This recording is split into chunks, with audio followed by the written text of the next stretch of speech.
Okay,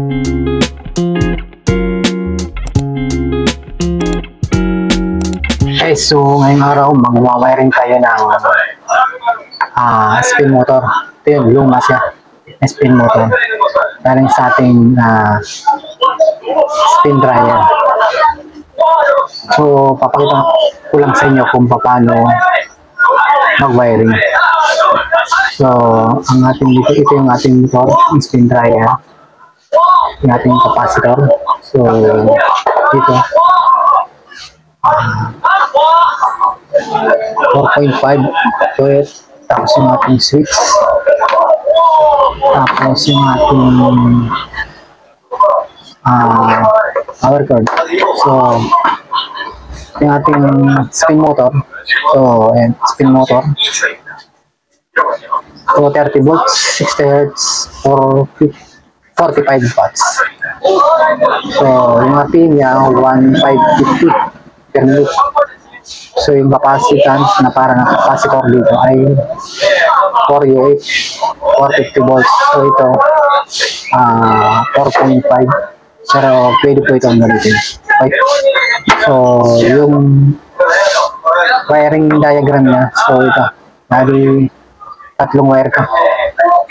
So yung isa rito ay kulay gray, ito yan.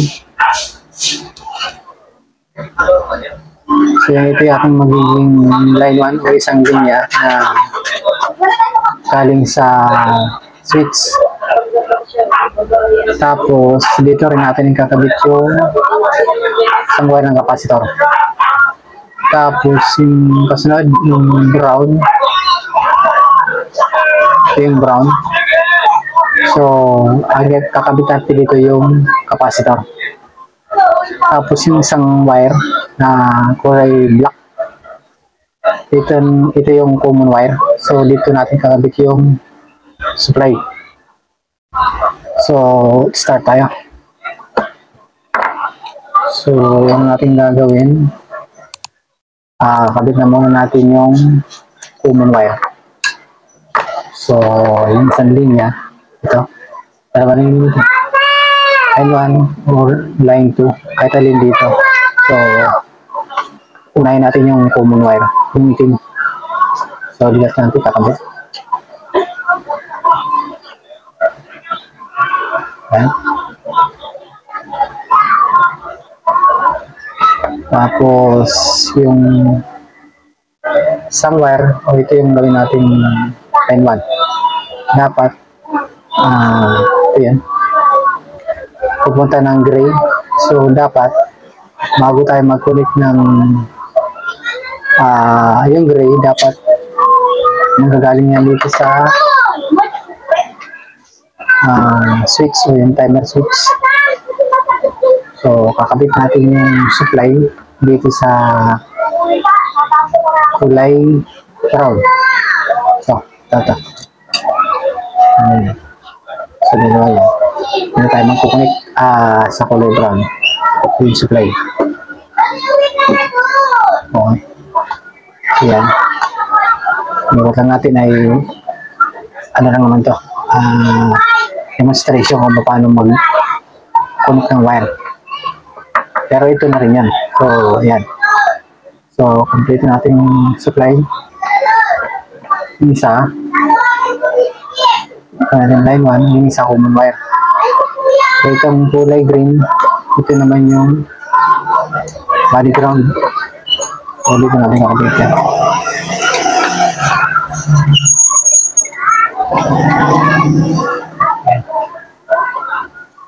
Body ground.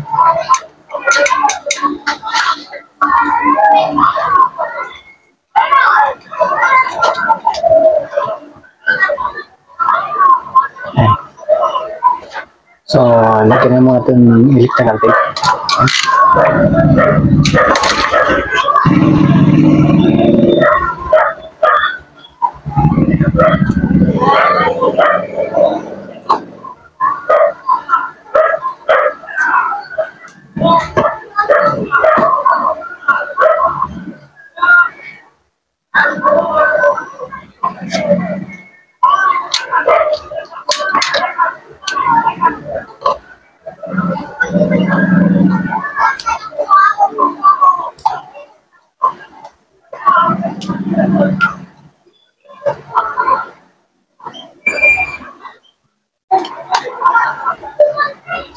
Ayan na. So ito na yung pinaka line 1. Ito natin yung kakabit yung isang kulay, isang linya na kulay green. So ito yan. Ayan natin yung bago. Kulay gray. Tapos kung saan itong capacitor. So ito na. Ayan. Ayan. Okay na yung mali sa switch. Tapos, yung isang linya ng capacitor, ito natin kakabit.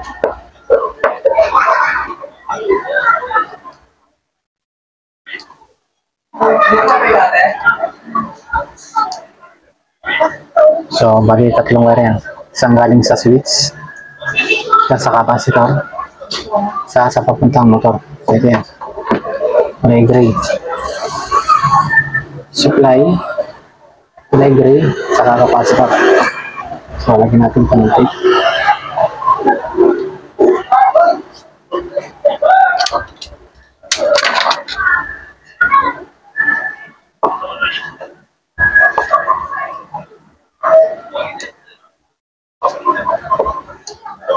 Ayan.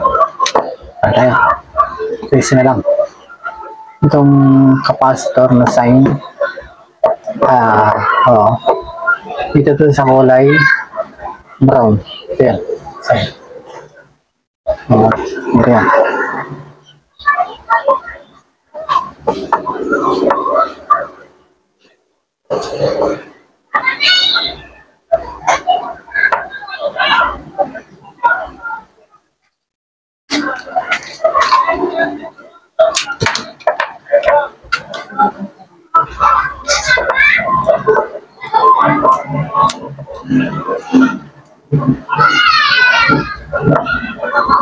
So yan, dito ang ating wiring. Ito na rin. Yung isang line sa line 1. So papasok ng switch, lalabas dito. Papuntang line 1 ng motor, saka capacitor. So yan. Ito ang capacitor. Yung isang line naman na common, diretso dito sa motor. So yan. Baba. Tapos yung kulay green wire, ito naman yung body ground. So dito natin nilagay sa body niya, sa mintan. Okay. So yan. So yan, bago natin patakuin, bali sukatan lang muna natin ng ng resistant para sigurado tayo. Okay. Bago tayo magsaksak.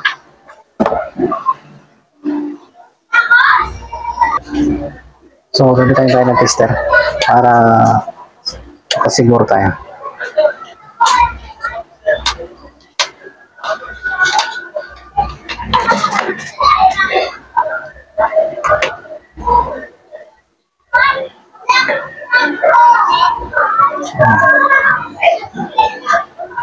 Ayan. So, ikakabit natin ito sa dulo. So, dito sa plug niya. Para malaman natin kung merong short. Okay. So, yan, pinakakita dito na naka-oil siya. So, ibig sabihin, o kaya natin linya ng kuryente. So, pag pinindot ko yung switch, dapat may marireading tayo na resistance. Ayan, tumunog. Ayan guys, tumado. 92.2. So, okay ito. Pakantar na natin. Okay. So guys, lalagay ko lang ng tape yung shock para alam natin na umiikot. So, ayan, pwede dito. So, sasaksak ko na. So, paikotin na natin. So, yan, guys, ikot na.